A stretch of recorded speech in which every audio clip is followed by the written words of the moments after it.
At the African Insurance Exchange, obviously and naturally, the conversation is going to turn towards Africa and insurance within the wider context of the continent. I mean, a lot of companies or people think that Africa is a country, but they don't realize that there's different countries, different laws, different ways of doing business.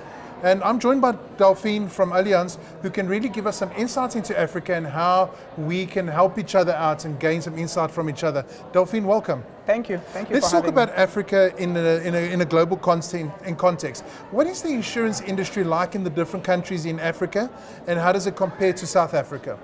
One thing, South Africa has insurance penetration that is much larger than the rest of the continent. The South African population understands insurance a bit better than the rest of the continent. Across Africa, we're talking about, on average, about 3% insurance penetration. So there's a lot more that can be done there at this time. Okay, and then South Africa, obviously a lot of countries look to South Africa for support because we've got a well-established industry. So what can South African companies do to support other African insurers?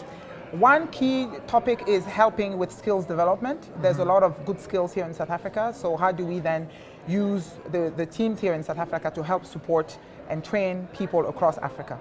On the other way, a lot of things that the South African market can learn from the rest of Africa is that you have to have a certain level of appetite for uncertainty, right? We have 53 countries. There's always a political instability in one country and another. So it's important to be able to be sustainable and continue growing despite any uncertainty that is out there. We have to be realistic about the fact that South Africa can learn from everywhere else. Learning is something that evolves all the time. So what can South Africa learn from other African insurers? Yeah. One key topic in that sense is the sense of innovation, right? Many African countries tend to create products that is very close to what the public is asking, right? And they tend to do that in a very fast manner. One key example that I was giving earlier was Bima, which is a mobile insurance company that is main purpose is to support the growth of insurance penetration in Africa, and then to be able to have access to people that know nothing about the financial industry, but people that are just trying to protect their livelihood. So to bring insurance close to the population is something that the South African market can learn from the rest of the continent. Let's just finish off with that. I mean, in your breakaway session, you mentioned the fact that some people in Africa don't like to buy products from people who aren't representative of them, who don't like look, feel, talk like them. In terms of skill development, how do we work with that?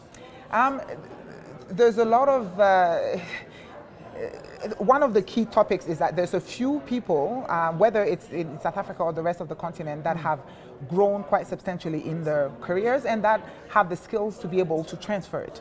So it's important that we see the continent as one, rather than South Africa and the rest of Africa. Rest of Africa is something that I really don't like to hear, because South Africa is part of the rest of Africa. So it's going to be important for the market, the holistic market in Africa to become one, that we use the skills that we have in certain African markets and especially in South Africa to support development in other countries as well. So we want the rest of the world to see Africa as different countries, the uniqueness, but Africa, if we have to look at it ourselves, you want us to be whole, to be one, to use the skills interchangeably throughout the continent. Absolutely. We tend to say, for us at Allianz, how do we sell Africa internally within Allianz? We tend to say one Allianz for Africa, right? Okay. Even though we have 54 different countries, the countries are quite small in their own. So they're very small insurance markets in general. So it's important that when we look at Africa as a whole, then we have a bigger insurance market than to look at Nigeria on its own or Kenya on its own. South Africa is big on its own already, so doesn't really need that. But South Africa can very much support the rest of the continent in that sense. Awesome. Delphine, thank you very much. Thank you. Thank you. Thank you.